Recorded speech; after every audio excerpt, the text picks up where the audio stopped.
Pembangunan infrastruktur dapat menggambarkan keadaan ekonomi suatu negara. Lemahnya kondisi infrastruktur dapat diartikan bahwa kurangnya efisiensi perekonomian di negara tersebut. Hal itu akan berdampak terhadap daya tarik investasi kepada negara. Berdasarkan pengkajian data, pengeluaran untuk biaya mobilisasi dan logistik pada perusahaan-perusahaan di Indonesia mencapai 16%, di mana seharusnya pada negara maju atau negara menuju maju, pengeluaran tersebut harus di bawah 10%.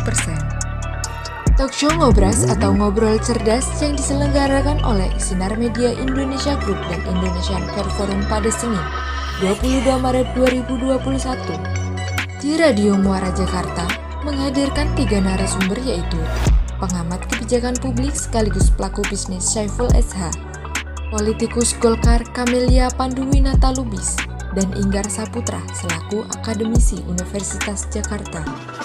Dalam acara tersebut, politikus Golkar Camelia Panduwinata Lubis mengapresiasi langkah pemerintahan Joko Widodo selama 6 tahun ini, yang mana telah melakukan pembangunan infrastruktur secara masif.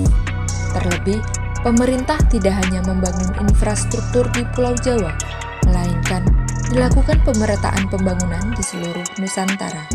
Selain itu, Inggar Saputra menekankan bahwa pembangunan infrastruktur adalah wujud tanggung jawab negara kepada rakyatnya, serta bagian dari implementasi sila kelima Pancasila, yakni keadilan sosial bagi seluruh rakyat Indonesia. Senada dengan Kamel, Inggar menilai dalam pemerintahan Presiden Joko Widodo, pembangunan infrastruktur sudah sangat merata dan tidak lagi Jawa sentris. Syaiful SH menyampaikan bahwa pembangunan infrastruktur perlu didukung meskipun dalam masa pandemi COVID-19. Menurutnya, infrastruktur yang perlu diprioritaskan yaitu pertama, infrastruktur sumber dan ketahanan pangan. Program lumbung padi, irigasi, dan sawah produktif perlu dibangun kembali guna meningkatkan sumber dan ketahanan pangan karena saat pandemi COVID-19, ketahanan pangan sangat diprioritaskan. Kedua, infrastruktur penunjang telekomunikasi dan energi. Hal ini perlu dilaksanakan karena adanya perubahan cara kerja, cara komunikasi, dan cara beradaptasi di tengah pandemi COVID-19.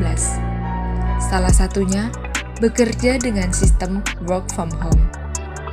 Ketiga, infrastruktur kesehatan serta pendukung pola hidup sehat dan bersih.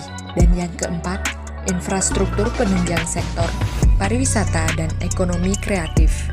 Berdasarkan pembahasan dalam acara Ngobras tersebut, Syaiful menyimpulkan bahwa jika sebelumnya infrastruktur berfokus untuk pertumbuhan dan percepatan pembangunan, maka saat ini fokus tersebut harus ditambah dengan pembangunan infrastruktur dengan tujuan pemulihan, terutama pemulihan kesehatan dan ekonomi nasional. Berdasarkan pembahasan dalam acara Ngobras